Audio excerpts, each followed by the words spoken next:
Una religión. Se originó en el noreste de la India en el siglo VI a.C. Su fundador, Siddhartha Gautama, Buda. Hoy, la noche temática entra en el corazón del budismo, cuyos ideales de tolerancia y serenidad fascinan desde hace años también en Occidente. Comenzaremos con la vida de Buda. Nacido como príncipe Siddhartha, dio origen a una doctrina que se expandió por todo el mundo. De la iniciación al descubrimiento de las 4 verdades, de la iluminación al nirvana final, este documental hace un retrato del fundador del budismo.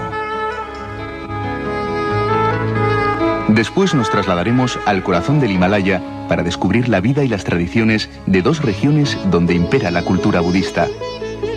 A más de 4.000 metros de altura, los monjes de los monasterios siguen los ritos budistas en medio de una naturaleza hostil y grandiosa. Terminaremos la noche temática con un breve resumen de la expansión geográfica del budismo por el continente asiático a lo largo de los siglos. Pero primero veamos el documental La vida de Buda.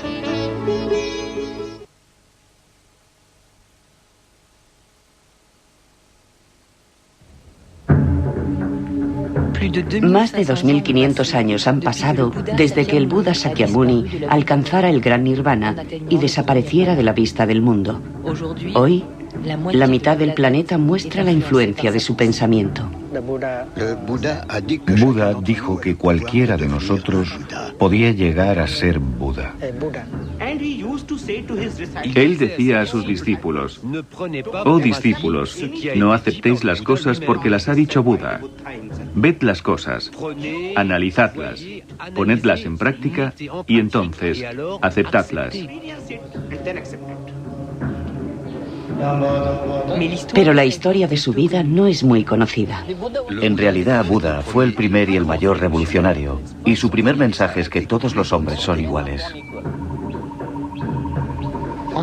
Según las leyendas transmitidas por la tradición oral desde hace miles de años y los últimos descubrimientos arqueológicos, ¿quién era el hombre al que llamaron Buda?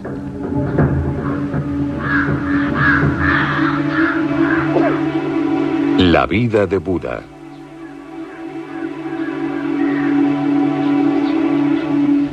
Nadie sabe cómo era su rostro, ni cuándo nació. Pero según los historiadores, el nacimiento de aquel al que iban a llamar el Buda se sitúa entre el 566 y el 430 a.C. Vino al mundo en Nepal, al pie de las estribaciones del Himalaya.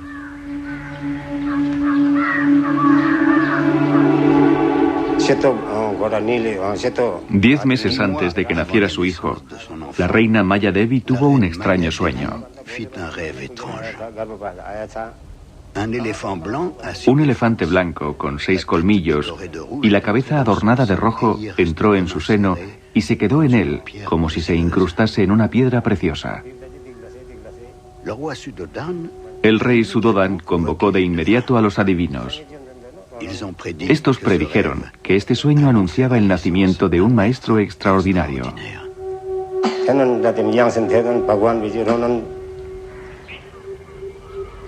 Según la tradición de su tribu, la tribu de los Sakya, la reina tenía que dar a luz a su primogénito en la casa de sus padres. 10 meses más tarde era verano. Maya Devi iba de camino junto con su séquito y se detuvo en el pueblo de Lumbini. Era una noche de luna llena. Hacía mucho calor. Cuando llegó aquí, vio un inmenso árbol de hermosas hojas. Decidió reposar. Y como hacía mucho calor, se fue a bañar a un estanque cercano.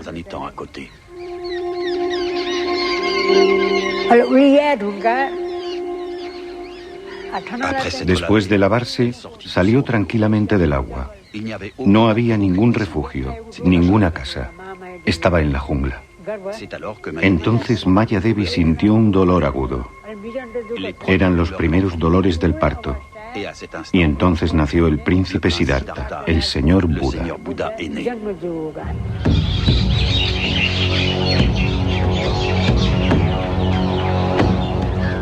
Conocemos Lumbini, el lugar en el que nació Buda, gracias al emperador Ashoka, el primer soberano budista del subcontinente indio que vivió en el siglo III a.C. Mandó erigir decenas de columnas para autentificar las huellas de Buda. En esta columna de Lumbini se encuentran los restos más antiguos de la escritura monumental de esta zona. Agana agacha mahi ite hida buddha jate sakya muniti. Esta inscripción cuenta que en el 20º aniversario de su coronación, el emperador Ashoka en persona visitó este lugar porque el Buda Sakyamuni había nacido aquí. Es la única columna que menciona Lumbini Game, precisando que habían reducido los impuestos del pueblo de Lumbini porque Buda había nacido en él. Algunos arqueólogos han descifrado otra parte de la columna. Las inscripciones dicen que en el emplazamiento de Lumbini hay una piedra que marca el lugar exacto del nacimiento de Buda.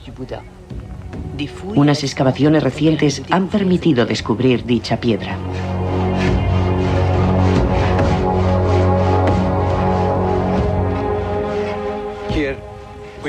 En el transcurso de nuestras excavaciones descubrimos una piedra. Y dicha piedra precisa el lugar exacto en donde nació Buda. La piedra está colocada encima de una plataforma de 7 capas de ladrillos. Y lo más interesante es que un peregrino chino vio esta piedra en el siglo III después de Cristo. Él dijo que una piedra indicaba el lugar exacto del nacimiento de Buda. Por aquel entonces la gente ya hacía ofrendas de flores y dulces en este lugar.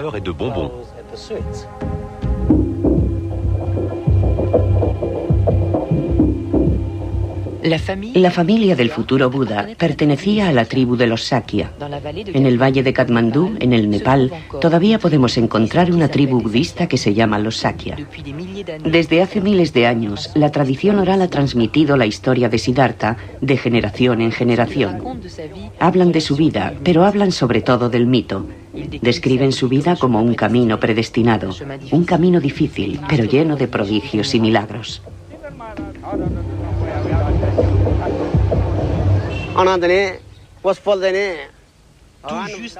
Justo después del nacimiento de Siddhartha ocurrió algo increíble. El recién nacido empezó a andar. Dio 7 pasos.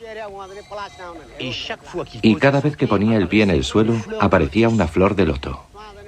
Anduvo de flor en flor.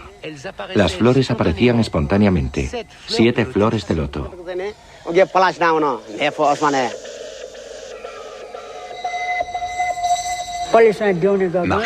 Caminó de loto en loto, y alzando su dedo y situándose frente a Levante, el Señor declaró: He nacido para ser iluminado, por el bien del mundo. En la existencia terrestre, esta será mi última vida.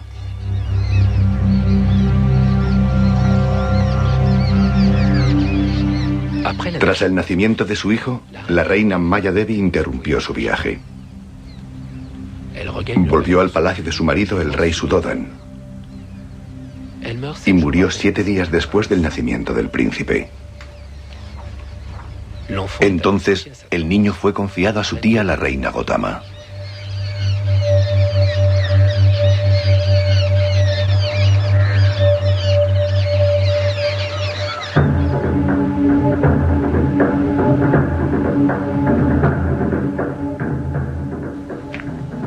En tiempos del futuro Buda, el subcontinente indio era un campo de batalla.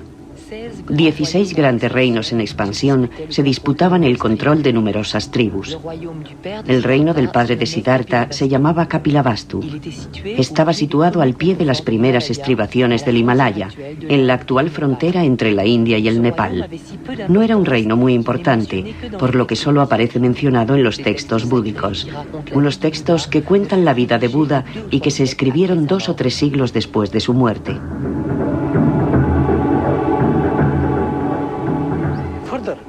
Los textos posteriores citan 10 grandes ciudades en el reino de Kapilavastu. Conocemos sus límites gracias a la literatura búdica. El país tenía 300 kilómetros de diámetro. Algunos eruditos dicen que los Sakya estaban constituidos por 86.000 familias. Y todo indicaba que la capital se encontraba a orillas del río Bhagirathi. Este río se utilizaba como medio de transporte, para el riego, agua potable y para la caza.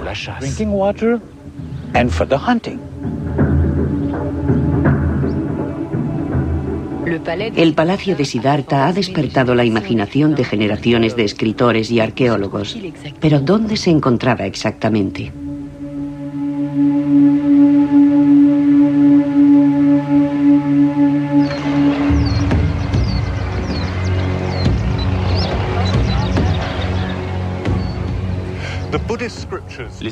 Las escrituras búdicas precisan que la ciudad de Kapilavastu está situada a orillas del río Bhagirathi.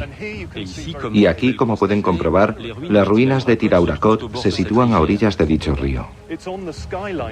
Siguiendo la línea del horizonte se puede ver que los árboles dibujan los límites de las murallas de la ciudad. Y este río, el Barganga, es un afluente del Ganges.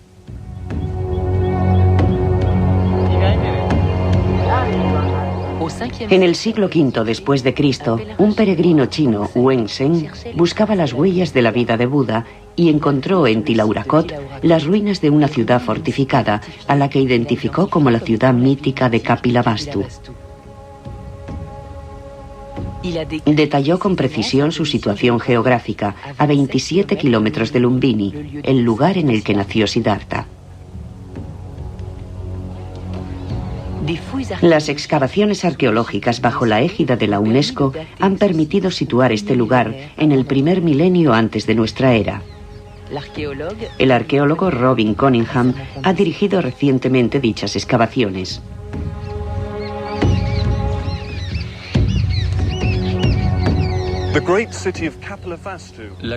La gran ciudad de Kapilavastu era la capital de la tribu de los Sakya.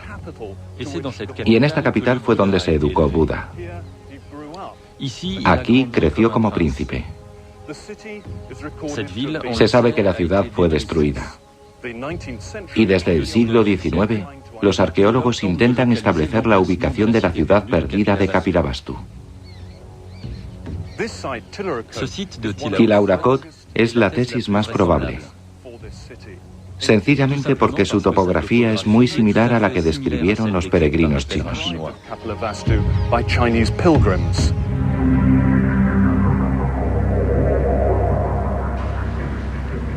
Los textos sagrados son la principal fuente para precisar la historia de Buda. Estas escrituras narran cómo, de regreso al palacio de su padre en Kapilavastu, el niño fue bautizado como Siddhartha Gautama.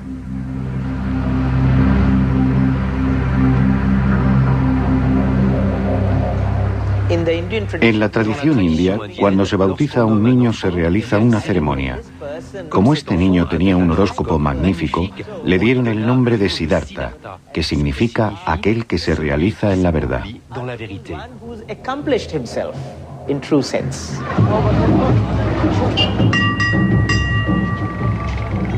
Enseguida, la noticia de que en el palacio de Kapilavastu había nacido un príncipe señalado se extendió por todo el país.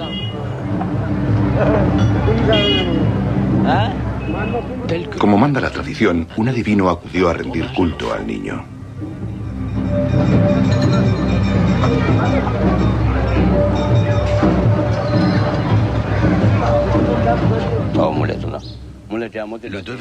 El adivino cogió al niño en sus rodillas y predijo: «Oh, este niño posee las 32 cualidades necesarias para alcanzar la sabiduría última.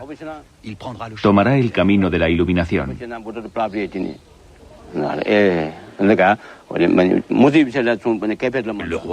Al rey le tranquilizó saber que su hijo tendría una larga vida, pero pensó: «Es mi único hijo. Si decide dedicarse a la religión y abandona el palacio, ¿quién me sucederá?».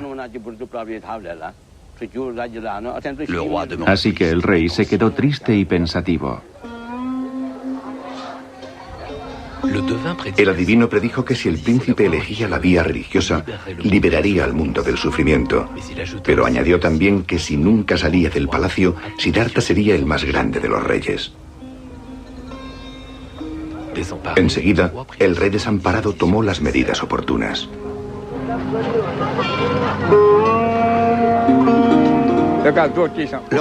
El rey mandó agrandar los muros para que su hijo no pudiera salir del palacio.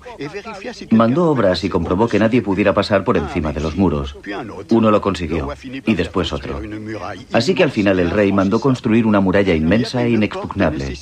Una de las puertas necesitaba la fuerza de 16 hombres para abrirse.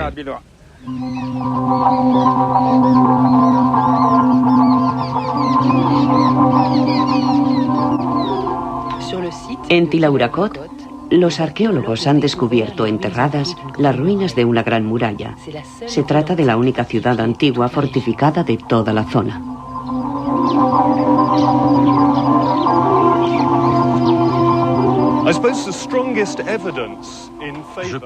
Pienso que la mejor prueba de que Tilahuaracot es la ciudad de Kapilavastu son los restos de imponentes fortificaciones sobre los que me encuentro. Sabemos que en el siglo V después de Cristo los peregrinos chinos encontraron aquí una ciudad importante, una ciudad fortificada. La mayoría de las ruinas que hemos encontrado aquí se acercan mucho a esta descripción. Hay restos de una gran muralla fortificada de unos 8 metros de ancho, y es una fortificación antigua.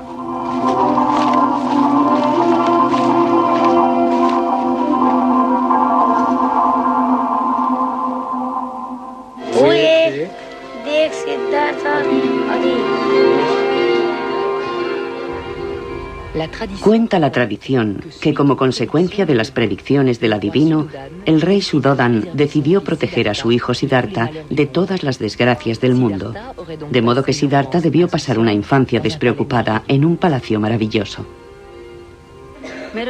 Supongo que el palacio de Siddhartha era inmenso, muy hermoso, que había muchos elefantes y caballos.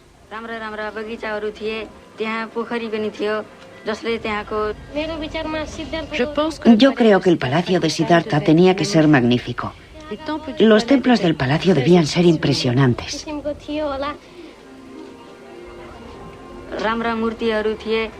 El lugar estaba decorado con monumentos y estatuas de mármol. También había un inmenso estanque que hacía que el palacio fuese aún más bello.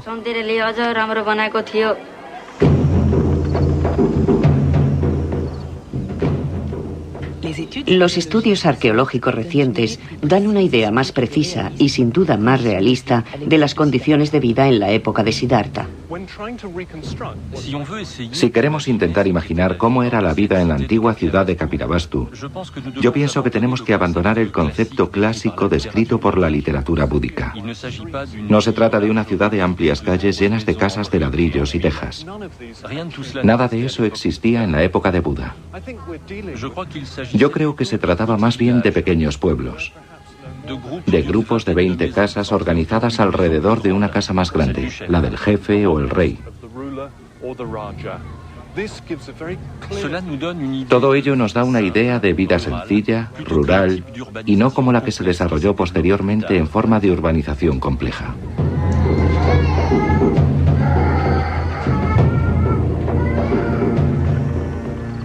Sin ninguna duda, la auténtica juventud de Siddhartha debió ser ruda y plagada de peligros. Kapilavastu se encontraba en la jungla en donde abundaban los animales salvajes. En Nepal, en la región rural de Terai, la tribu de los Tharu vive prácticamente de la misma forma que hace 2500 años. Como en tiempos de Buda, en los alrededores de Lumbini se cultiva arroz, mostaza, cebada, sésamo y se dedican a la pesca y la ganadería. Si observamos Terai y las comunidades como los Tharu, comprenderemos mejor cómo era la vida en la época de Buda. En las excavaciones de Tilahuaracot hemos descubierto restos de estructuras de madera de formas rectangulares, restos de chozas de arcilla y de silos de grano.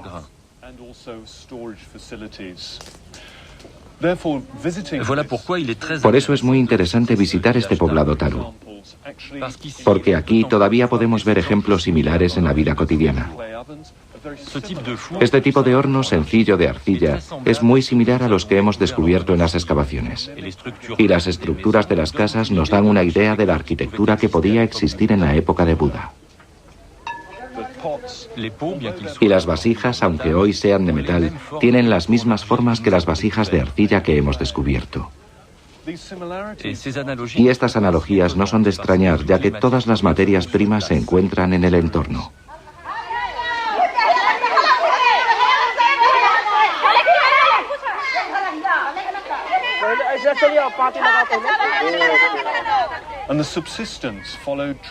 Los medios de subsistencia de los Taru son muy parecidos a lo que hemos encontrado en las ruinas de Tilahuacoth. Los Tarus todavía viven de la agricultura, de la caza y de la pesca, igual que hacían los antiguos.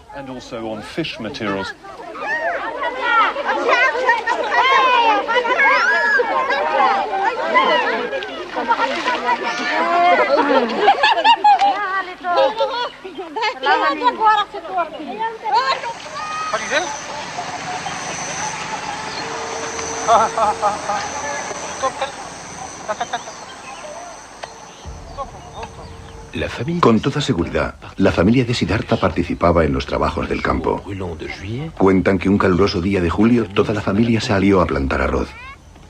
Para proteger al joven Siddhartha del sol, lo instalaron a la sombra de un gran árbol.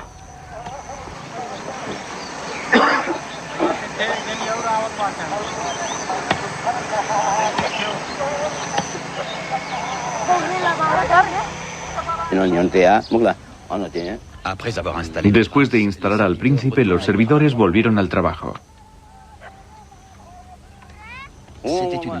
Era un hermoso día. El sol se empezaba a poner. Debían ser las 3 o las 4. De repente uno de los sirvientes exclamó: «Si nos hemos dejado al príncipe, teníamos que ocuparnos de él». Y se pusieron a buscarlo.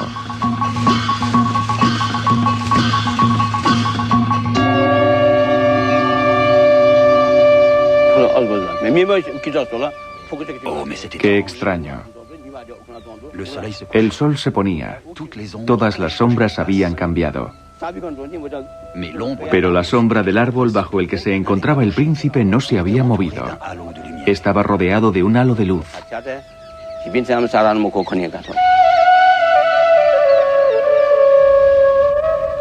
La tradición cuenta que bajo su sombra protectora, Siddhartha, tranquilo, silencioso, estuvo en plena meditación.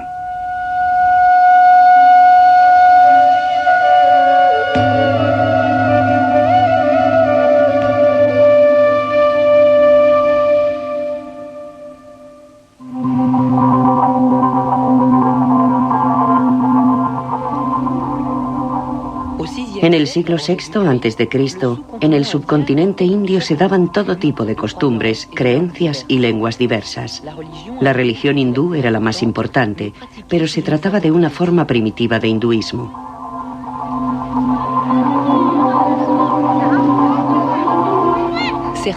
Algunos textos sagrados dicen que la familia de Siddhartha veneraba al dios Shiva.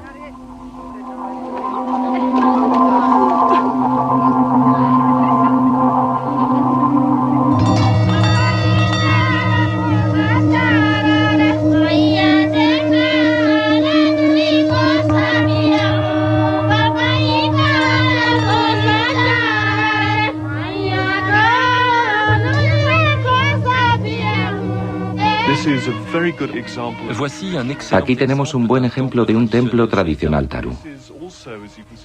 Se trata de un templo al aire libre hecho de madera. Está instalado en una higuera hueca. Es un poderoso centro de atracción para esta comunidad. Es una especie de mezcla de elementos antiguos y una estructura moderna hecha de arcilla. Con toda probabilidad, los templos sencillos que había en esta llanura en la época de Buda eran parecidos a este.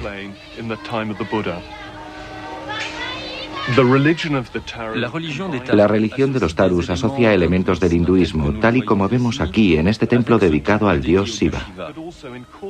Pero añade también elementos de culto de los antepasados mediante los sacrificios rituales. En el sur del Nepal, los chamanes de la tribu de los Tarú perpetúan hoy las tradiciones animistas. El chamán de este poblado acaba de sacrificar un cerdo para honrar al antepasado fundador, dios de la tribu. Para ponerse en contacto con el espíritu del dios, tiene que entrar en trance.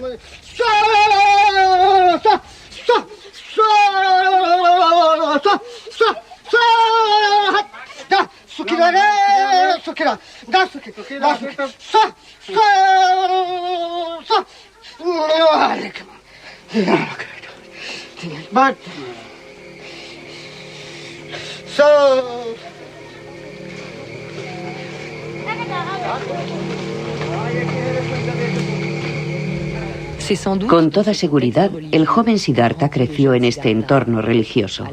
A la edad de 6 años, sus familiares le prepararon para la ceremonia de iniciación.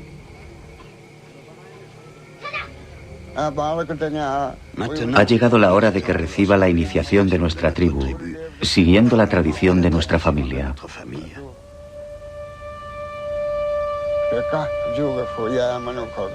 Tenemos que presentarlo al dios de nuestra familia, pensaron.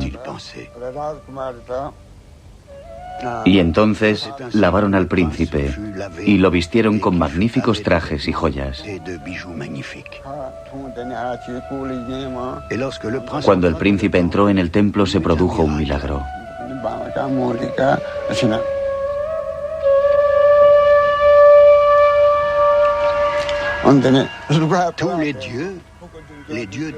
De repente todos los dioses de piedra, se levantaron para mostrar su respeto al príncipe.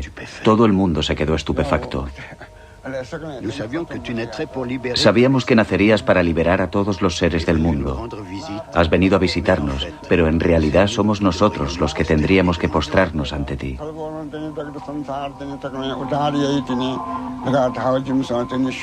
Y pronunciando estas palabras, los dioses se arrodillaron ante el príncipe.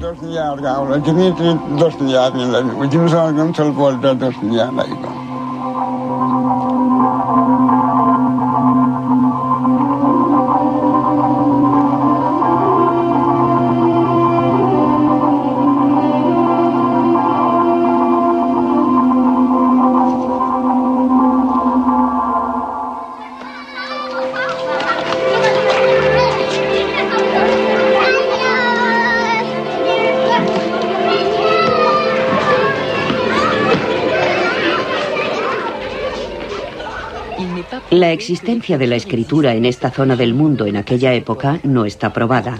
Sin embargo, muchos relatos cuentan que el joven Siddhartha sabía leer y escribir.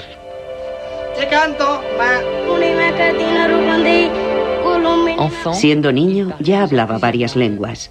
Despertaba la admiración de sus profesores.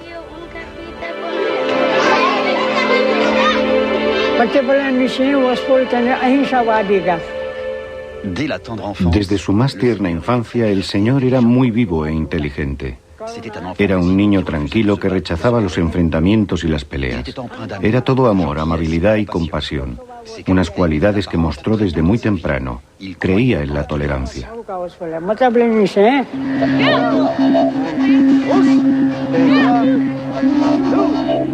Sin embargo, la familia de Siddhartha pertenecía a la casta de los guerreros, por lo que en una época en la que las guerras y los saqueos eran muy frecuentes, es muy probable que recibiera la educación de un combatiente. Pero es cierto que su carácter y su talento contrastaba con el de sus camaradas e incluso provocaba sus celos. Las escrituras cuentan cómo Siddhartha sufrió el odio de su primo Devadatta. Un día, mientras jugaban, Devadatta disparó con su arco a un cisne. El cisne herido cayó delante del príncipe. Siddhartha se inclinó sobre el pobre cisne herido y se apiadó del animal. Otra acción de Devadatta. Siempre comete maldades. No debería haber hecho algo así. Voy a curar a este pobre cisne.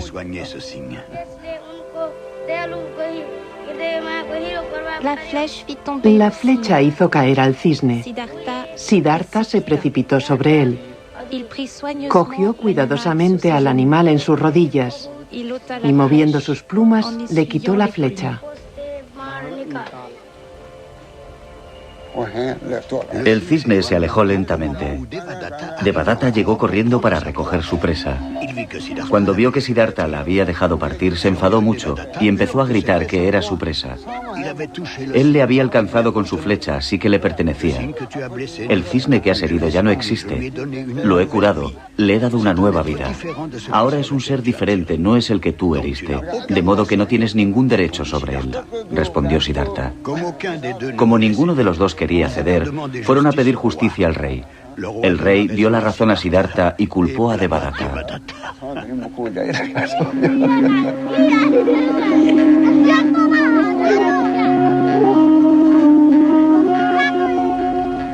En este cuento simbólico del cisne se encuentra el germen del concepto de la no violencia.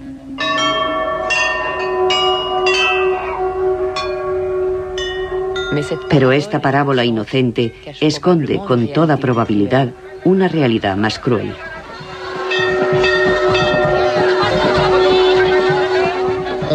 Cabe pensar que Siddhartha pudo haber sido testigo en su época de muchos sacrificios rituales cuya práctica era corriente.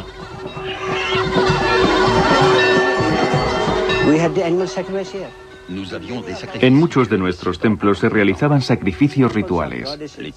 En los templos de la diosa Parvati, por ejemplo, se sacrificaban animales y muchos religiosos e historiadores han afirmado que en Nepal también se sacrificaban humanos.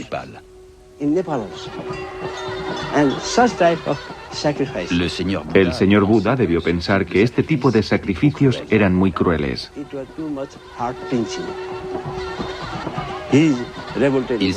Se rebeló en contra y por eso predicó la no violencia, rechazando cualquier sacrificio de seres vivos.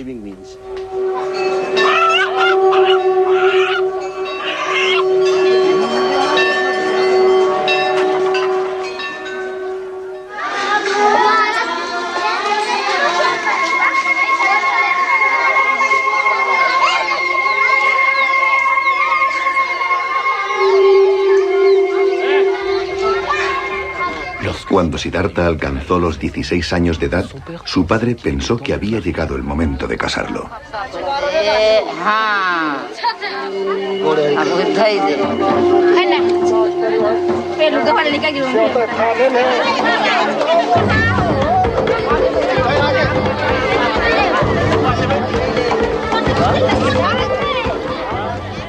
Entonces el rey Suddhodan envió a sus hombres y convocó a todas las jóvenes del reino y de los reinos vecinos para ser presentadas al príncipe. Prometió un regalo a cada una de ellas.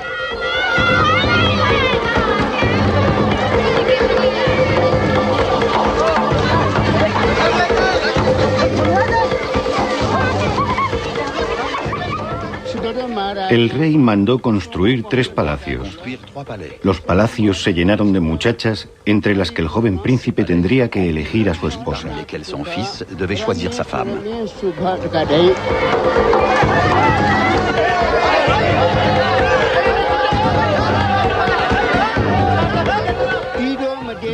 En cada palacio había 4000 jóvenes.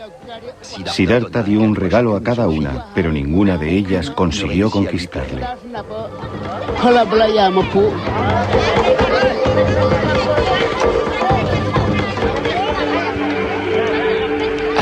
Cuando terminó la ceremonia de los regalos, Siddhartha se fijó en una joven muy bella de nombre Yasodhara, que decían que era guardiana de vacas, un título que por aquel entonces constituía un gran honor. Yasodhara era la hija de un rey llamado Dandapani. Yasodhara se dijo: yo ya tengo millones de joyas, no necesito más. Por eso no fue a buscar su regalo y al final de la ceremonia se marchaba tranquilamente. Siddhartha le dijo: ¿cómo no has venido a buscar tu regalo? Ahora ya no tengo nada que darte.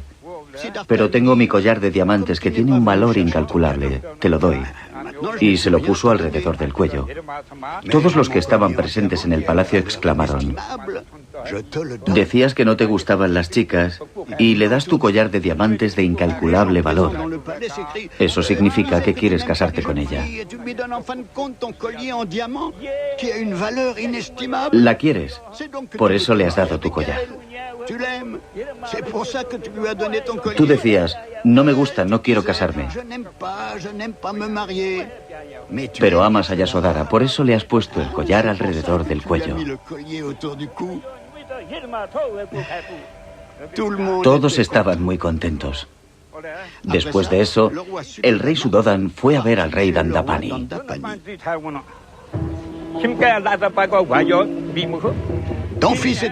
Tu hijo es un inútil. No te doy a mi hija. Mi hija es sabia. Es una de las jóvenes más inteligentes del mundo. No como tu hijo, que se dedica a la meditación y no hace nada. Que hace regalos a los demás. No es como tú, que haces la guerra y te enriqueces a costa de los otros. Tu hijo no sabe ni montar a caballo, ni tirar con el arco. No sabe hacer nada. Para demostrar sus habilidades a su futuro suegro, Siddhartha pidió a su padre que organizase un torneo.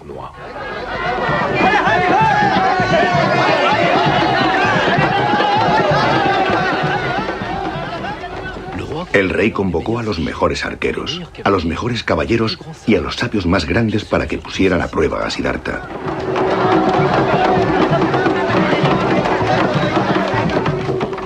Entonces Siddhartha les lanzó un desafío. Yo me coloco en medio de vosotros cuatro, que sois los mejores arqueros.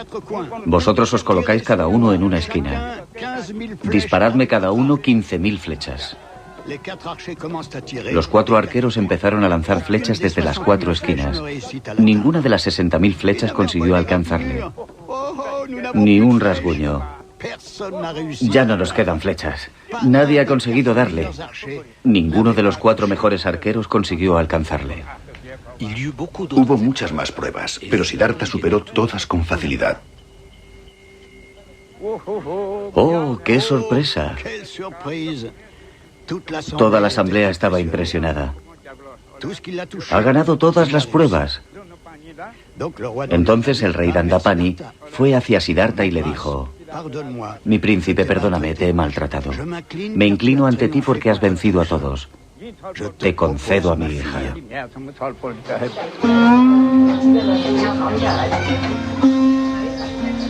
¿Siddhartha se casó por amor? Las opiniones respecto a esta cuestión divergen.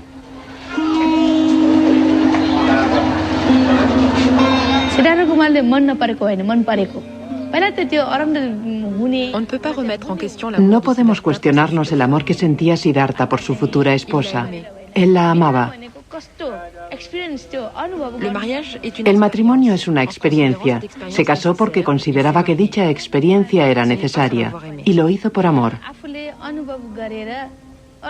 Es cierto, Siddhartha siempre experimentó las cosas, fuese lo que fuese, para luego poderlas explicar mejor a los demás.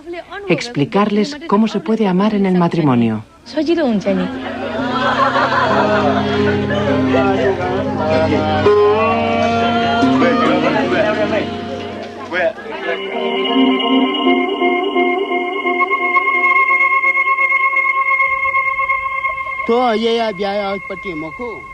No fue un matrimonio por amor.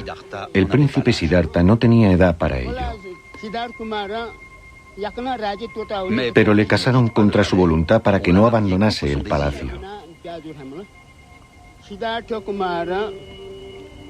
Cuando el príncipe era pequeño, decía que quería irse del palacio. Por eso, el rey lo casó pronto, porque de este modo no se marcharía del palacio. Estaría ocupado con su esposa.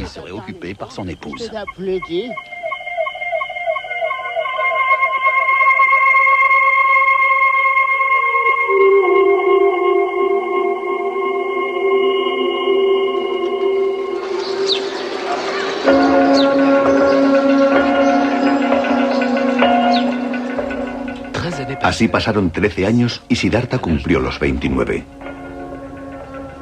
Respetando las órdenes del rey, el príncipe nunca había salido del palacio. Vivía despreocupado, rodeado de placeres, pero esta existencia real no le satisfacía. Como se sentía prisionero, Siddhartha le pidió permiso a su padre para salir del recinto. Pese a las predicciones del adivino, el rey se lo concedió.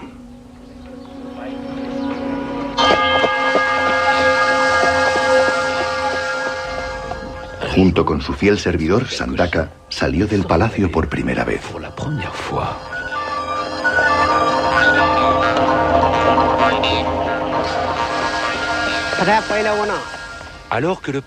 El príncipe emprendió el camino y de repente vio a un hombre enfermo, delgado, pálido, temblando, que murmuraba palabras de desesperación incoherentes.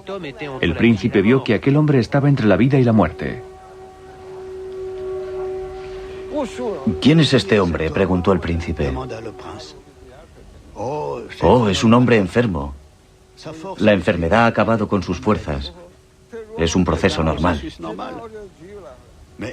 ¿A nosotros también nos puede afectar? No podemos afirmarlo con seguridad, pero él está enfermo y a nosotros también nos podría suceder.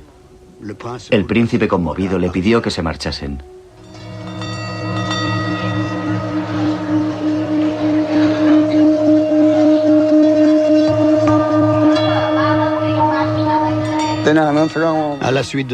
Después, Siddhartha encontró a un anciano. Casi no tenía dientes. Se tambaleaba y se aferraba a su bastón.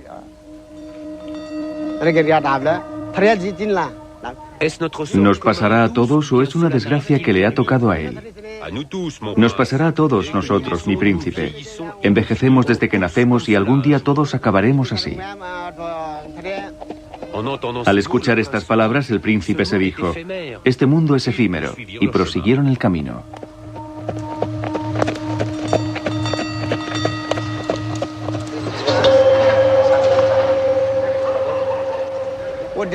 Más lejos, en el camino, vieron una procesión. Siddhartha se acercó para verla mejor. Llevaban a un hombre cubierto de flores amarillas. La gente que iba detrás lloraba. ¿Qué ha pasado? ¿Por qué lo llevan así?, preguntó el príncipe. Está muerto. Ha perdido los sentidos y las cualidades de la vida. Ahora lo llevan al funeral.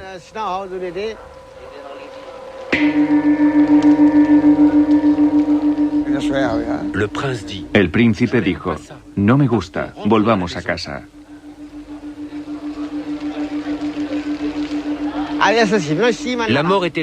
¿La muerte le estaba reservada a este hombre o todos estamos sujetos a esta fatalidad?, preguntó el príncipe. Todos moriremos, no hay otra alternativa. La destrucción es inevitable desde el nacimiento, seas quien seas.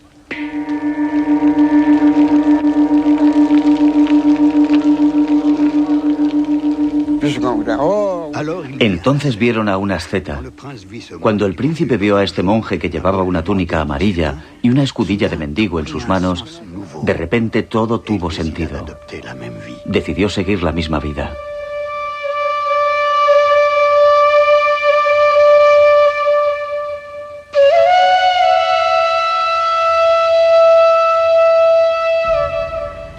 La totalidad de los textos búdicos cuentan que estas 4 visiones turbaron a Siddhartha. Tomó conciencia de la inmensidad del sufrimiento humano y de la futilidad de la existencia real. A partir de ese momento, no cesará en buscar una solución al dolor de la condición humana.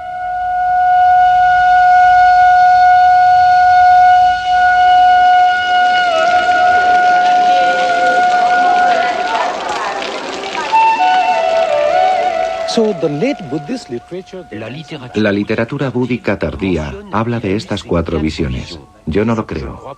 No tiene sentido.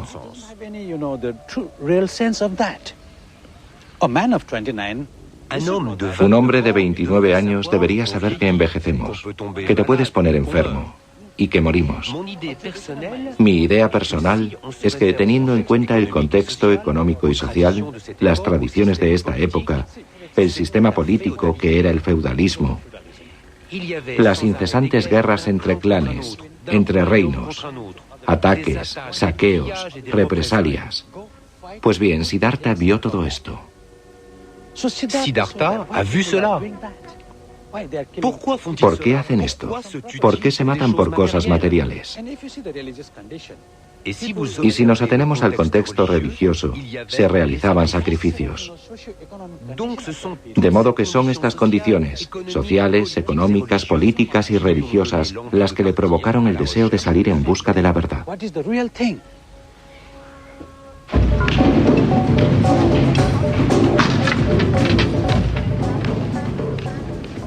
A Siddhartha no le gustaba la sociedad en la que vivía. También estaba en contra del sistema de castas, un modelo de sociedad que se practica desde hace miles de años. Un sistema que hace que un sin casta, un paria, no pueda tener el mínimo contacto físico con un miembro de una casta superior. Se ve relegado a los trabajos más viles.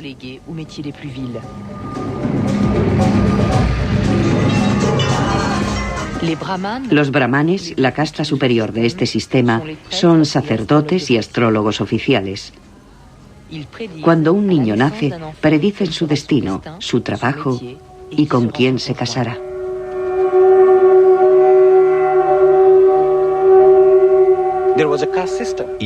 Había un sistema de castas. Una de ellas era la de los brahmanes.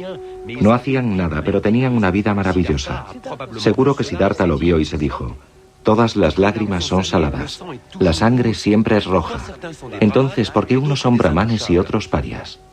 Pensó que todos los hombres eran iguales.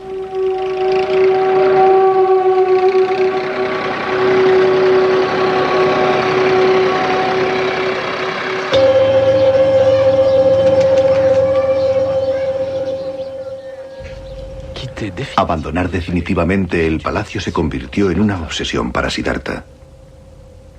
Sin embargo, quería obtener el consentimiento de su padre.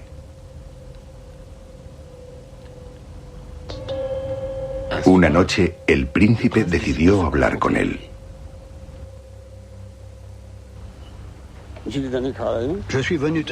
He venido a pedirte 4 cosas. De acuerdo. ¿Qué quieres? ¿Puedes garantizarme que nunca estaré enfermo? ¿Que nunca envejeceré? ¿Que nunca moriré? ¿Que estaré libre del deseo, de la avaricia, del odio, de la violencia? ¿Puedes garantizármelo? Pero el rey Suddhoda no sabía qué responder. Tartamudeando dijo: pero esas cosas ni siquiera los dioses pueden concederlas. No puedo darte lo que no poseo. Toma este reino, todas mis riquezas, todos los palacios, todas las casas, pero esas 4 cosas no te las puedo dar. En ese caso, déjame marchar en busca de las respuestas, dijo el príncipe. Solo tú sabes lo que es bueno para ti, dijo el rey desamparado. Después de este encuentro, el príncipe se dijo: ahora ya tengo el permiso de mi padre.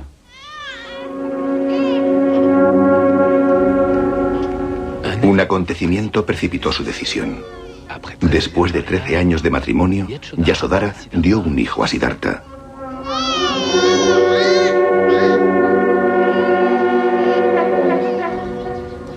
Nació durante un eclipse de luna. Curiosamente, le llamaron Rahul, nombre que significa traba o obstáculo. En el palacio hubo grandes celebraciones para festejar el nacimiento.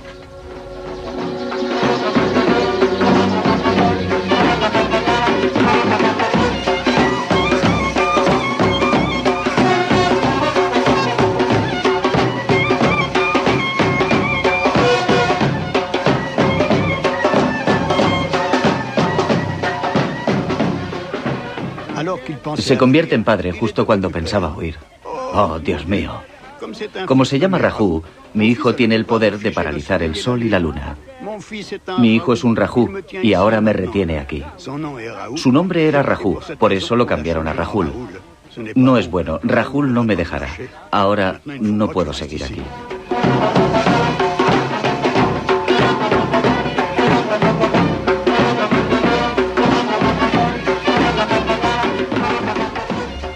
Una noche de luna llena del mes de julio, a medianoche, cuando la fiesta de palacio terminó, Siddhartha decidió marcharse. Yasodhara dormía al lado de su hijo. Siddhartha abrió la puerta de la habitación para ver por última vez a su hijo Rahul. Se marchó con su fiel servidor Sandaka y con su caballo Kantak. Al alba llegaron al río que estaba en la frontera del reino de Kapilavastu. Allí se despidió de ellos.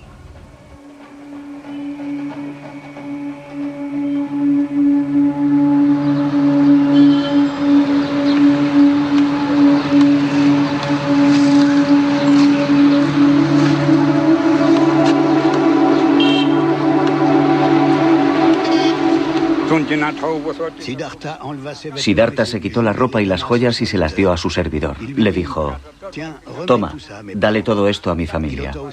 También se quitó sus espadas y dijo: esto también se lo darás. Ni muerto volveré al palacio sin haber aprendido las enseñanzas, ni sin haber encontrado la iluminación. Diles que estoy aquí. Díselo a mi familia y a todo el mundo. No volveré hasta que me convierta en Buda. A los 29 años, volvió definitivamente la espalda a su vida de príncipe.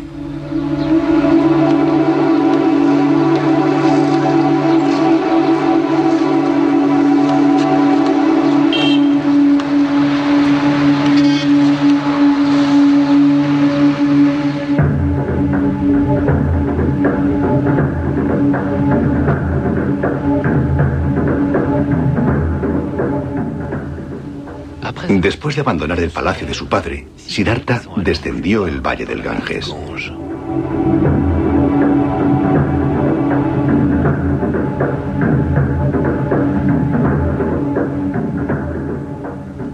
Iba en busca de las respuestas al sufrimiento universal.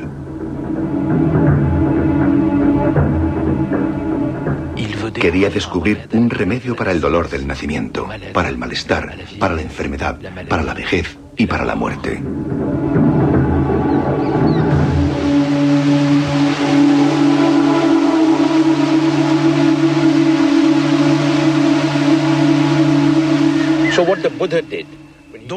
Así que Buda decidió renunciar a su familia y buscar su camino. En la India es una noble y antigua tradición. Siguió la vía que toman muchos de los que buscan la iluminación espiritual y mística. Renunció a su familia y emprendió el camino. Porque solo en el camino se puede encontrar a alguien con quien compartir experiencias. Si uno se queda en su pueblo, no aprenderá gran cosa. Claro que hay muchas vías, cada cual elige la suya propia. Algunos siguen su camino escondiendo la cabeza en la arena, otros quedándose de pie sobre una sola pierna, otros clavándose cuchillos. Algunos hacen ejercicios de respiración, otros cantan. Hay tantas vías como personas.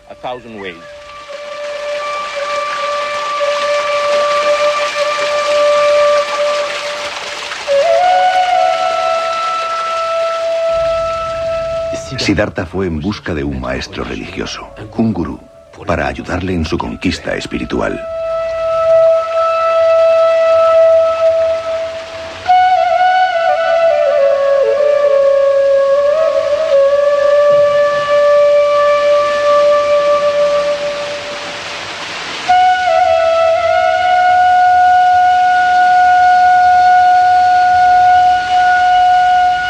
What Guru does? He prepares the background. ¿Qué hace el gurú? Prepara tu espíritu para aceptar la verdad como tal y como es. Ese es el trabajo del gurú. El gurú no impone nada. La gente no lo comprende. No lo ha comprendido. Lo que hace el gurú es abrir tu corazón a lo divino, a la verdad. Cuando lo consigue, su trabajo ha terminado.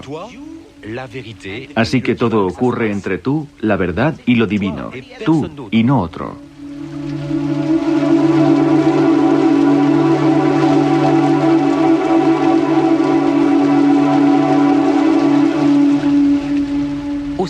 En el siglo V a.C., en este rincón del mundo, se desarrollaban nuevas corrientes del pensamiento en reacción al orden religioso brahmánico dominante. Muchos pensadores, algunos de ellos ateos, empezaron a rechazar este sistema que concedía todo el poder espiritual y la riqueza a los sacerdotes brahmanes. Estos nuevos sabios renunciaban a su familia, a su riqueza, para ir en busca del despertar espiritual.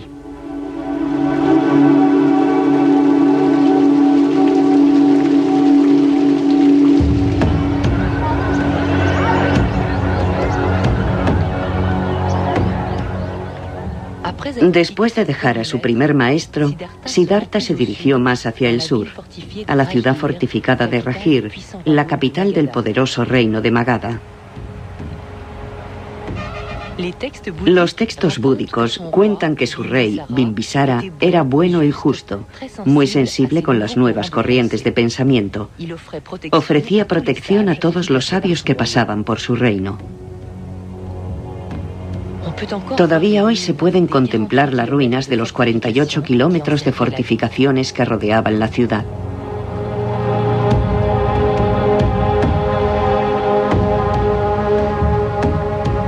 A Siddhartha le gustaba meditar en el pico del buitre.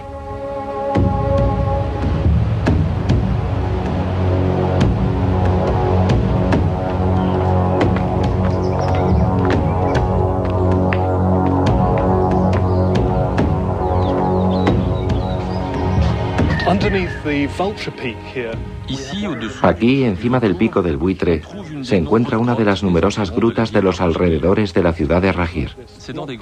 Buda y otros sabios se sentían atraídos por estas grutas, en donde se sentían protegidos de la riqueza y del prestigio de la ciudad.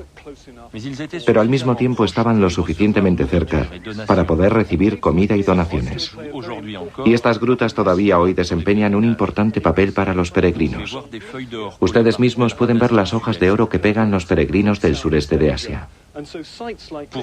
Para ellos estos lugares son muy importantes, porque piensan que Buda vivió aquí realmente.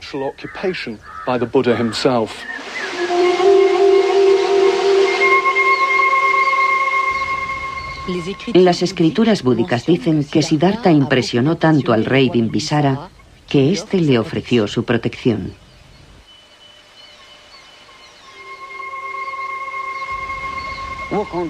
Por aquel entonces, Siddhartha erraba como una asceta por el reino del rey Bimbisara. Buda era un hombre muy bello. Las gentes del lugar se preguntaban, ¿es un hombre o un dios? ¿De dónde viene? El rey Bimbisara oyó hablar de él y convocó a Siddhartha al palacio.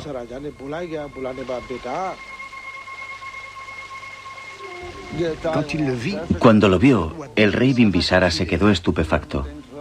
Nadie diría que necesita ganarse la vida mendigando. Era tan noble que pensó, solo tengo una hija. Sería maravilloso si pudiera convencer a este hombre para que se casase con ella.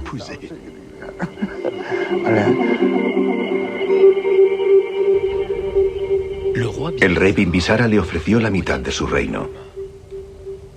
Siddhartha respondió, ¿por qué iba a aceptar ahora un reino si ya he renunciado al de mi padre?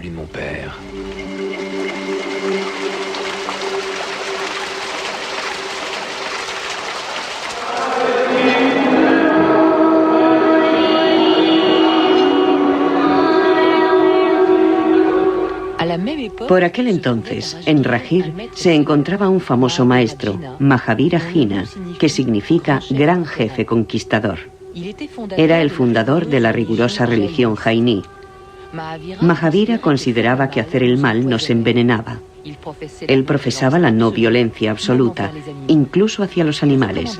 Hasta llegó a recomendar a sus discípulos que se colocasen mascarillas para no tragar insectos.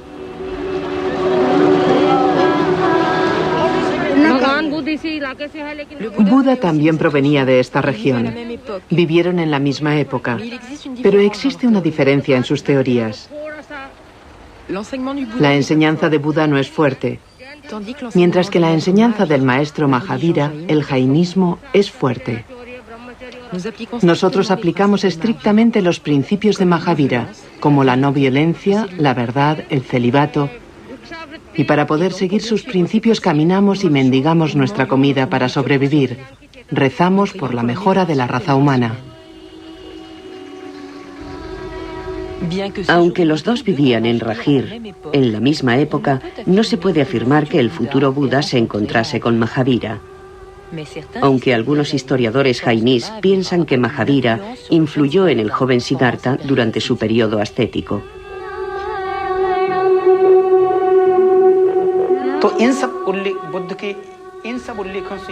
Al leer los relatos búdicos, está claro que recogerse el cabello, ir desnudo, mendigar y ayunar son puntos esenciales de la religión jainí. Por lo que podemos deducir que Buda abrazó en primer lugar la religión jainí.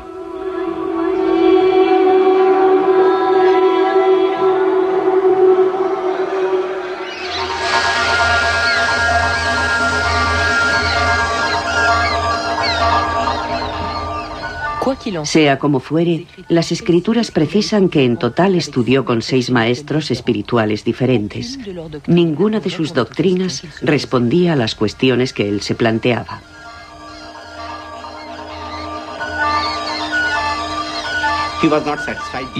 No estaba satisfecho con sus gurús, y eso que él se había dirigido a muchos seres iluminados que le habían dicho que hiciera montones de cosas para realizarse espiritualmente. Él intentó hacerlo, pero no lo consiguió. Así que abandonó todo esto y se quedó solo, abriendo su corazón y su espíritu para descubrir la verdad por sí mismo.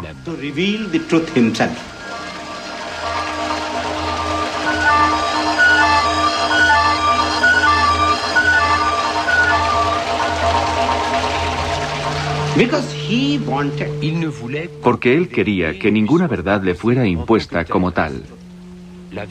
La verdad tiene que imponerse por sí misma. Así que lo abandonó todo. Tenía sed de lo divino, de ver la verdad o de ver la luz. Entonces se marchó a buscar el saber a Gaya.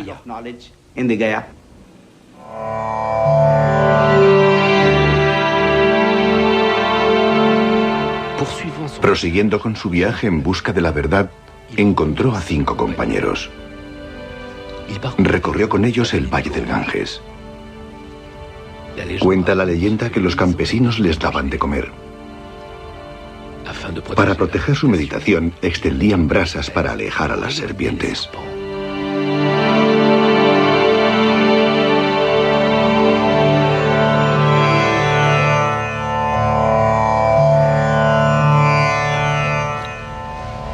Llegaron a los alrededores de la ciudad de Gaya, un lugar de peregrinaje hindú dedicado al dios Vishnu, al que todo buen asceta debe visitar una vez en la vida.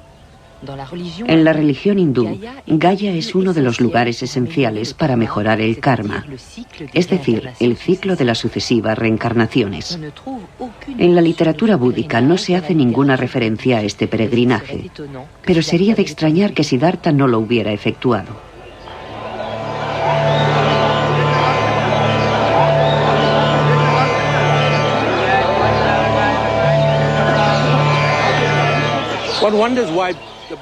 Cabe preguntarse por qué Buda vino por aquí. Después de 6 años de mendicidad y de ascesis, quizás vino a Gaya para renunciar a su familia definitivamente, cumpliendo con el ritual que millones de hindúes siguen desde la noche de los tiempos. Los ritos que se realizan aquí permiten absolver a los antepasados de su karma. Si te ocupas de tus antepasados, suben allá arriba, al paraíso. Entonces puedes avanzar porque ya no formas parte del ciclo de la vida y de la muerte.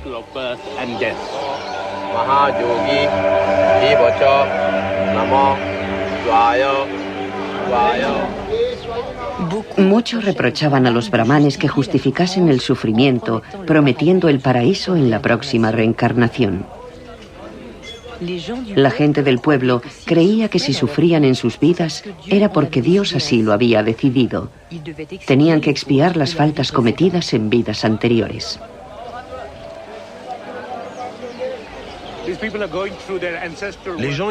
Aquí las gentes veneran a sus antepasados.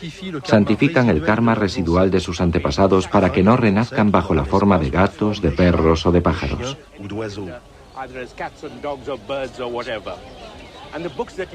Y los libros que ven ustedes son los registros de 7 generaciones. Cuando se viene aquí hay que recordar 7 generaciones. Las genealogías quedan recogidas en estos libros.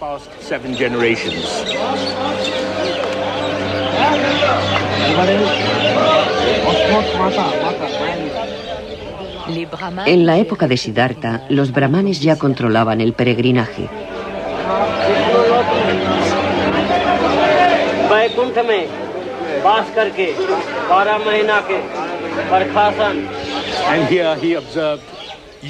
Aquí, él pudo comprobar cómo los brahmanes controlaban la sociedad india. Y sin ninguna duda fue por eso por lo que consideró que era necesario rechazar el sistema de castas, para escapar al dominio de los brahmanes.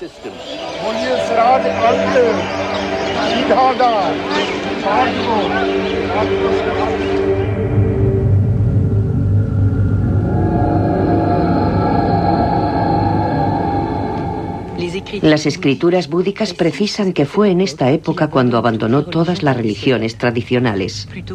En vez de buscar la salvación a través de Dios, decidió buscar su propia vía por sí mismo, en sí mismo. Inició un periodo intenso de meditación y mortificación.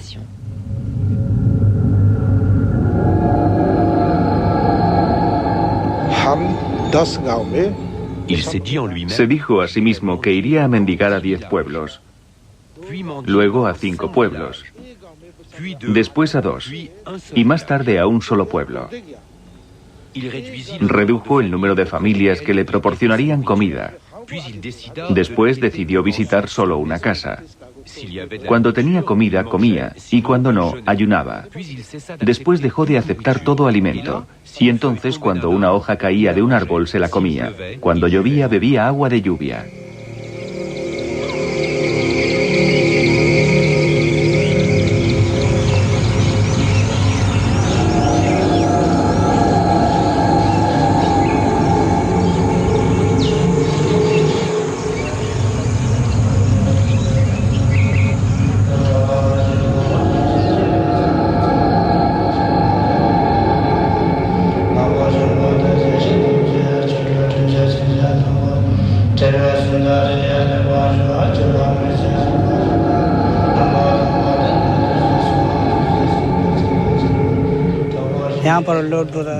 En esta gruta, Siddhartha meditó durante mucho tiempo sin beber ni comer o casi. Cada día bebía un vaso de agua y comía un pedazo de pan y un grano de arroz.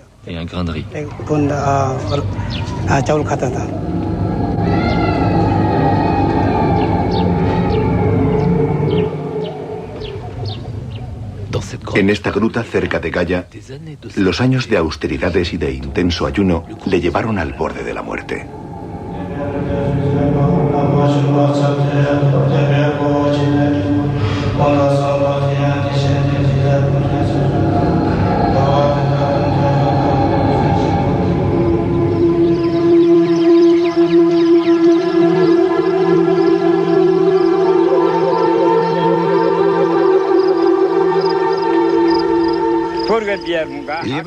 Había una joven que se llamaba Sujata. Poseía un toro y miles de vacas a las que tenía que ordeñar todos los días. Las llevaba a la pradera a pastar. Sujata procedía de una familia muy rica. Su futura boda planteaba muchos problemas a su familia.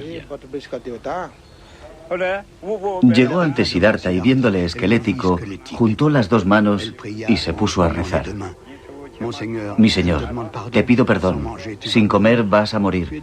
Estás tan delgado. Es necesario comer. Ella le pidió que rezase para que pudiera encontrar un hombre bello y casarse con él. Si lo encontraba pronto, le traería un pastel de arroz en un plato de oro.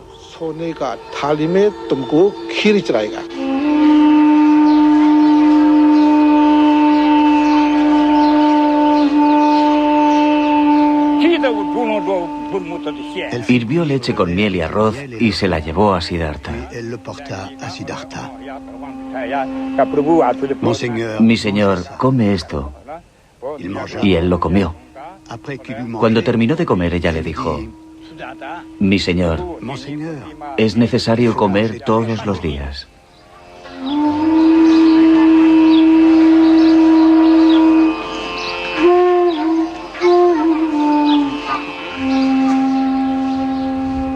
Después de comer, se dio cuenta de que el ayuno y el sufrimiento no eran los mejores medios para obtener la salvación y dejó las privaciones.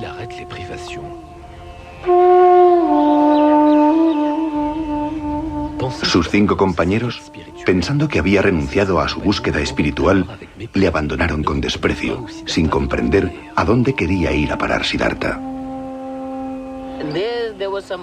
Un grupo de campesinos pasaba por allí tocando sus instrumentos musicales. El que mandaba dijo a sus amigos que no apretasen mucho la cuerda del instrumento.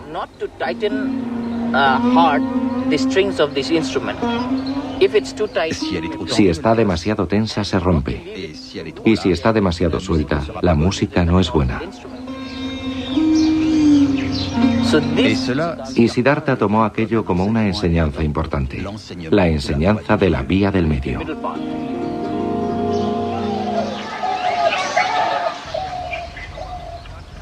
Esta parábola ilustra cómo Siddhartha decidió elegir la vía del medio, el punto medio entre los placeres reales que había conocido y las privaciones. Uno de los fundamentos de la doctrina budista es rechazar los extremos.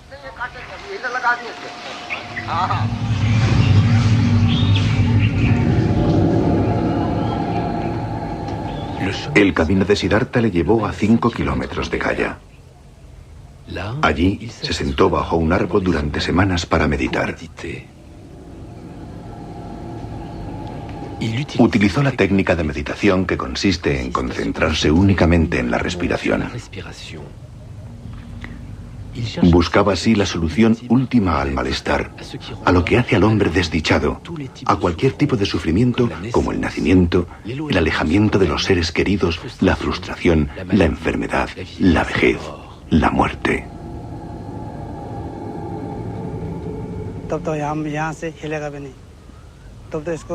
Y los demonios hicieron cuanto pudieron para interrumpir su meditación.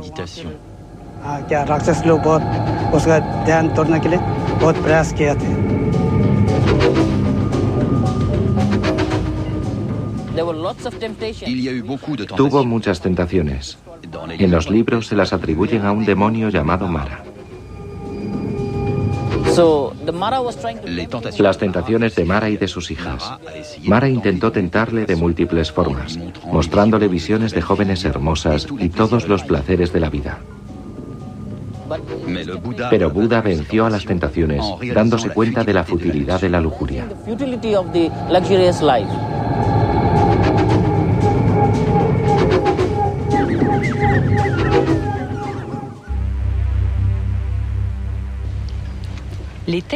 Los textos sagrados cuentan que después de 40 días, durante la primera vigilia abandonó su cuerpo. Redescubrió sus vidas anteriores. 1 vida, 2 vidas, 100 vidas, 1000 vidas. Durante la segunda vigilia, comprendió el ciclo de la existencia, la ley de la causa y el efecto, el movimiento del karma. La tercera vigilia destruyó en él los 4 pecados del espíritu: el deseo sensual, el apego material, los falsos conceptos y la ignorancia. Una noche de luna llena, a los 35 años de edad, alcanzó el despertar, la iluminación, el conocimiento supremo, el nirvana. Encontró la solución sentado bajo el árbol Bodhi. Allí se liberó totalmente del sufrimiento.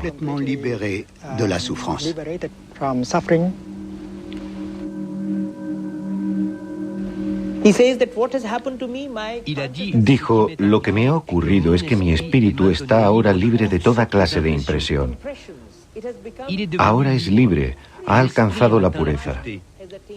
Se ha liberado de las impurezas que nos obligan a renacer de vida en vida.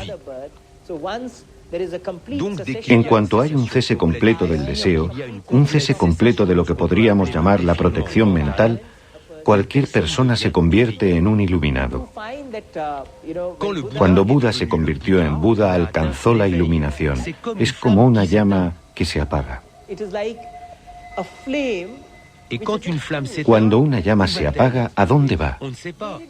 No se sabe si va hacia arriba, hacia abajo, a la derecha o a la izquierda. Ya no está apagada. Pues la iluminación es como una llama que se apaga. Por eso le llamamos nirvana. Vana en pali significa deseo. Es como la extinción del deseo, como el cese completo del deseo, completo. ¿A dónde va la llama? Nadie lo sabe.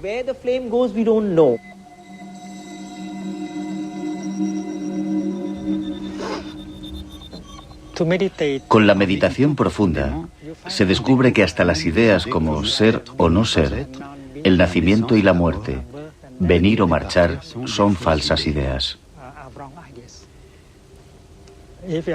Si somos capaces de deshacernos de nuestras percepciones erróneas, entonces nos liberaremos de los males y de los sufrimientos que siempre provienen de estas falsas percepciones.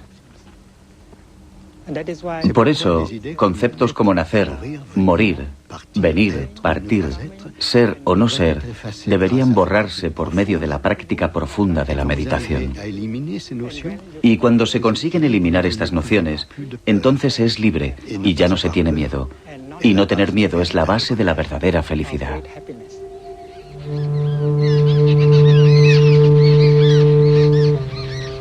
Cuando Siddhartha Gautama por fin alcanzó las respuestas al sufrimiento universal, se convirtió en Buda, que significa el iluminado, el que tiene el conocimiento.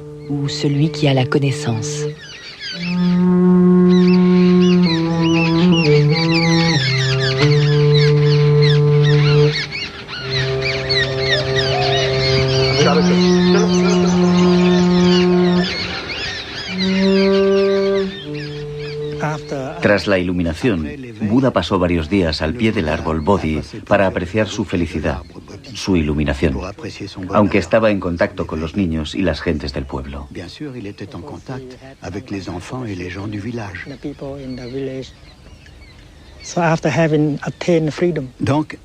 Después de conseguir la libertad y el bienestar, Buda quiso salir en busca de sus 5 compañeros para ayudarles a alcanzar lo que él ya había alcanzado.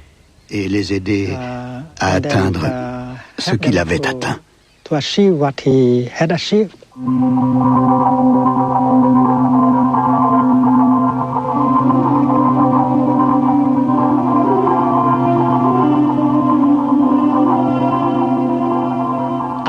Tras la iluminación, Buda decidió compartir lo que había descubierto.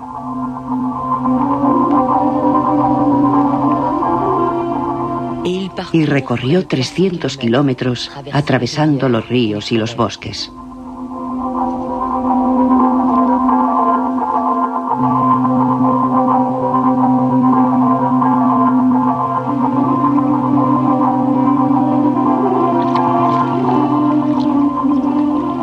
Llegó a la ciudad sagrada de Kashi, que hoy se llama Benares o Varanasi.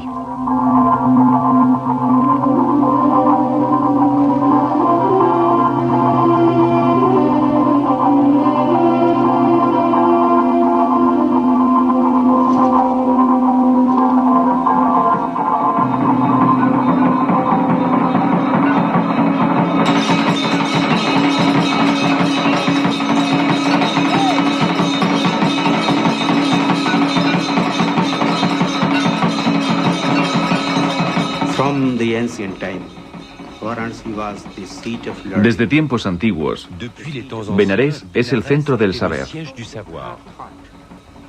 Por ello, Buda pensó, allí podría encontrar auténticos monjes, auténticos buscadores con sed de la verdad o de lo divino.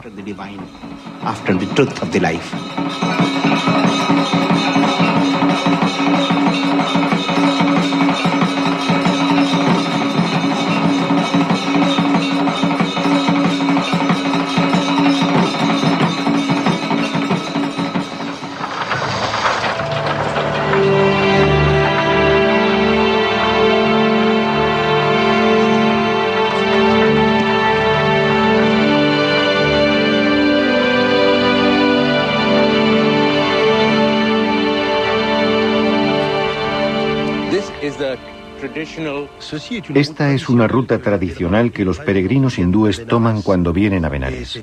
Es un peregrinaje esencial. Es conocido como el Pankosh, que significa la distancia de 10 millas. Los peregrinos de la antigüedad y los de hoy también van de un jardín sagrado a otro. Hay 14 paradas, y en cada una de ellas hay pozos de aguas sagradas que tienen virtudes terapéuticas. Por eso la gente viene aquí y se encuentra con ascetas que comparten su filosofía, sus experiencias, hablan de los gurús que han conocido, de su yoga o de sus prácticas místicas.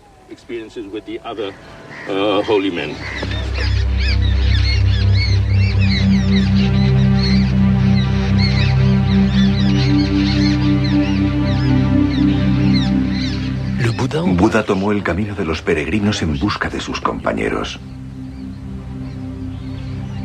Se dirigió al Parque de las Gacelas de Sarnath, a unos kilómetros de Benarés.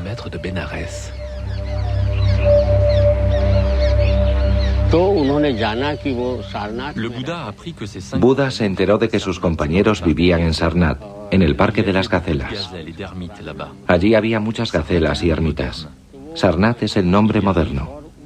Fue allí y cuando llegó sus antiguos compañeros pensaron, ha dejado la meditación, no puede saber nada. Así que no le preguntaron nada. Pero cuando Buda se acercaba a ellos empezaron a sentir su sabiduría. Les dijo, os tengo que hacer una revelación, me he convertido en Buda. Y aquella noche, Buda predicó su primer sermón. Enunció a sus compañeros las 4 verdades nobles que se convertirían en la base del budismo.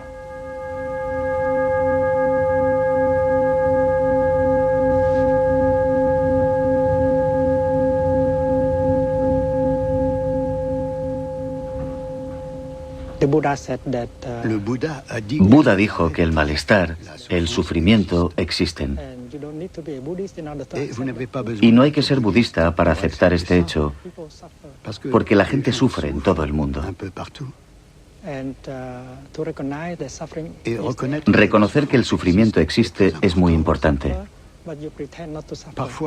A veces la gente sufre, pero pretende no sufrir. Entonces no tiene ninguna posibilidad de curarse. Cuando tenemos una enfermedad, primero hay que saber lo que se tiene para tener la esperanza de la curación. Por ello hay que aceptar que el sufrimiento existe en nuestras casas, en nuestras familias, en la iglesia, en la sociedad. Esa es la primera etapa.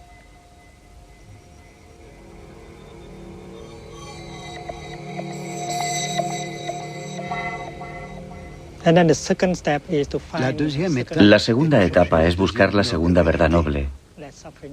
¿De dónde viene el sufrimiento? La raíz del sufrimiento. Buda dijo que si huimos, si escapamos del sufrimiento, no tendremos ninguna posibilidad de comprender su origen. Hay que tener el valor de contemplar el sufrimiento de frente y con profundidad para comprender mejor la naturaleza y la causa del sufrimiento. Esa es la segunda verdad noble. Es como el doctor. El doctor reconoce que hay enfermedad y que tiene que identificar la causa profunda de la enfermedad. Es la segunda verdad noble.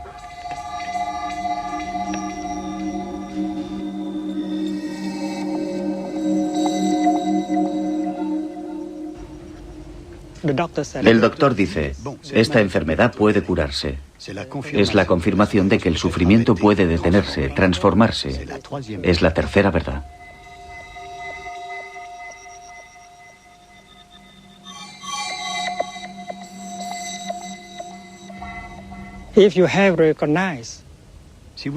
Cuando reconocemos la causa, la raíz del sufrimiento, entonces podremos ver qué tipo de práctica, qué camino debemos seguir para salir de la situación de sufrimiento.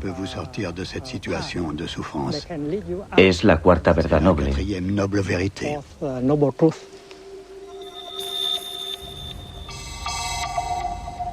Buda propone seguir un camino que lleve al nirvana, compuesto por reglas sencillas y pragmáticas.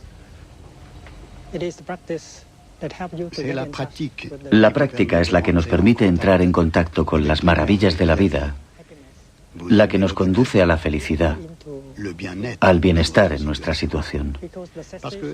Porque el cese del sufrimiento significa el principio de la manifestación de felicidad. Tras el sermón de Sarnath, sus 5 compañeros quedaron maravillados y le pidieron a Buda que les aceptase como discípulos. Así es como surgió la primera comunidad monástica budista, la Sangha.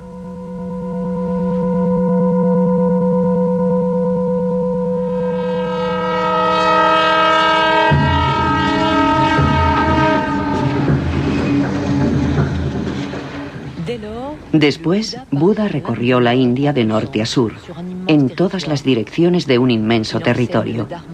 Enseña el Dharma, la ley de Buda, a todo el que esté dispuesto a escucharle, ya sea hombre o mujer, rey o campesino, brahmán o sin casta, rico o pobre, asceta o tunante. No hace ninguna distinción. Buda explica que con una práctica adecuada, cualquier ser humano puede alcanzar el nirvana.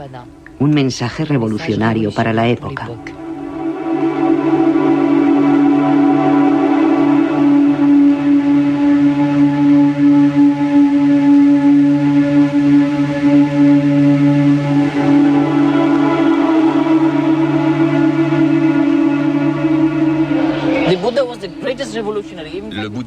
De hecho, Buda fue el primer revolucionario, y el primer mensaje de su iluminación es que todos los hombres nacen iguales. Nadie está ni por encima ni por debajo. Y si tenemos que decidir quién está encima o debajo, que sea por sus acciones o por su trabajo. El que hace el bien es un hombre noble. El que hace el malo es vulgar, se considera como bajo. Ese es su concepto, ese es su mensaje. Las personas de aquella época que sufrían el sistema de castas querían un cambio social, que se les considerase a todos por igual.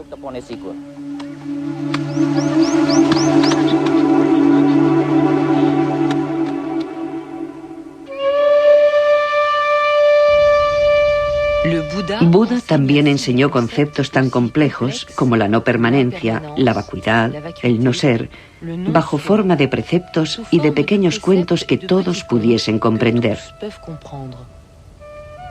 Su fiel discípulo Ananda los memorizó y los repitió. El pensamiento de Buda nos ha llegado por la tradición oral, ya que en aquella época la escritura estaba muy poco extendida. Utilizaba un lenguaje accesible a todos, al contrario que los brahmanes. Utilizaba el Pali, el lenguaje hablado, el lenguaje común. Su objetivo era comunicar directamente con la gente del pueblo. Quería hablar directamente con las clases más bajas de la sociedad.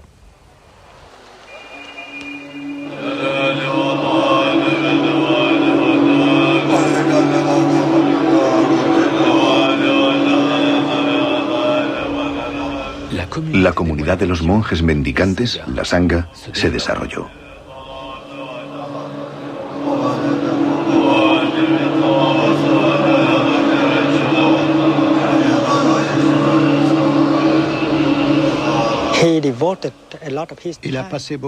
Tardó mucho tiempo en construir la Sangha.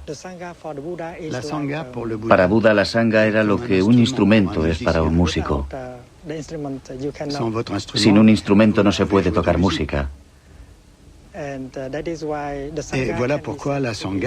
Por eso se puede considerar a la Sangha como la obra maestra de Buda, ya que una buena Sangha tiene el poder maravilloso de ser el refugio para curar y transformar a muchas personas.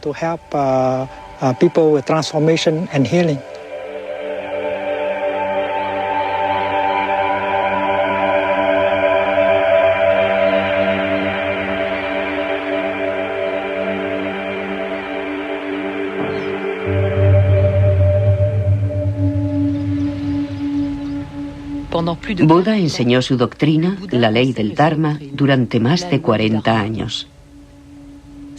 Su fama era inmensa. La comunidad monástica, la Sangha, se había implantado en todas las grandes ciudades del norte del país, en Kosambi, en Ravasti, pero también en Nalanda y en Vaishali.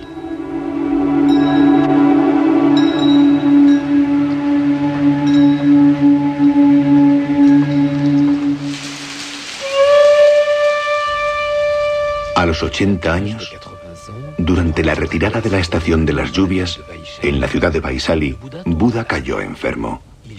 Entonces enunció su última enseñanza para comprender el budismo, el sermón sobre el nirvana. Explicó a sus discípulos cómo comprender la muerte.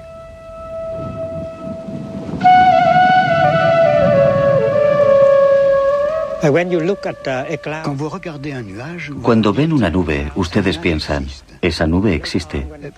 Más tarde, cuando la nube se transforma en lluvia, ya no ven la nube y dicen, ya no está la nube.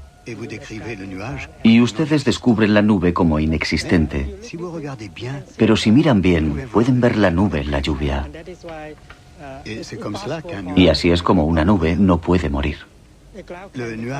La nube se convierte en lluvia, nieve o hielo, pero la nube no se convierte en nada. Y de este modo la noción de muerte no puede aplicarse a la realidad. Se produce una transformación. Hay una continuación. No pueden decir que haya muerte, porque en su espíritu la muerte significa que de repente, a partir de algo, ustedes se convierten en nada. De repente, de alguien, ustedes se convierten en nadie. Y por eso la noción de muerte no se aplica a la realidad, ya sea en el caso de una nube o de una persona.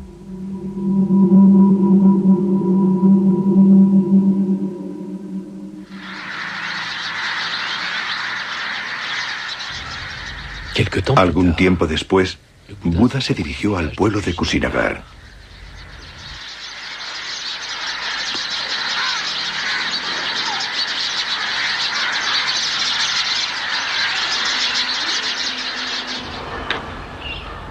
Aquella noche, Buda sufrió violentos dolores de tripa. Sintió que la muerte se aproximaba. Entonces convocó a su discípulo más cercano, Ananda, para dictarle sus últimas voluntades.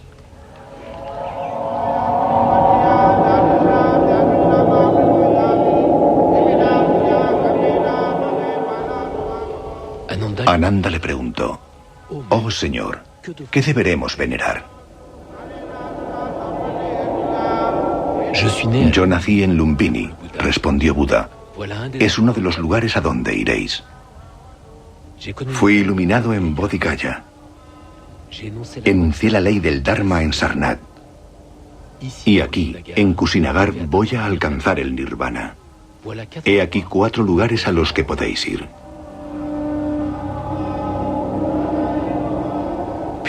Y después dijo sus últimas palabras.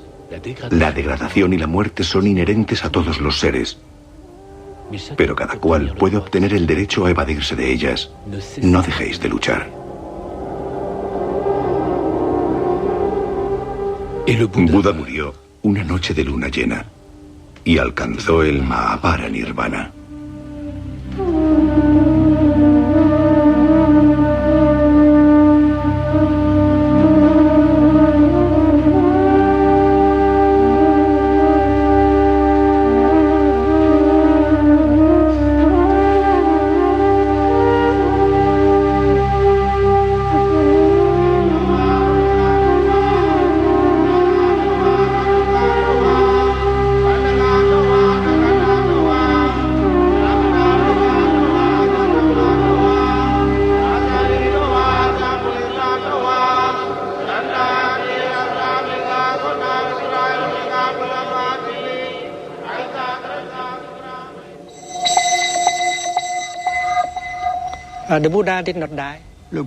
Buda no está muerto.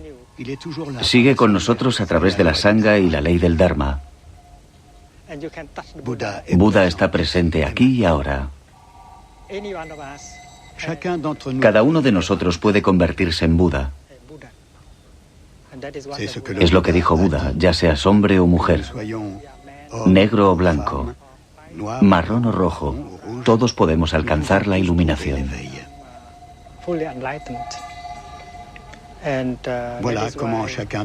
Así es como cada uno de nosotros puede ser la continuación de Buda.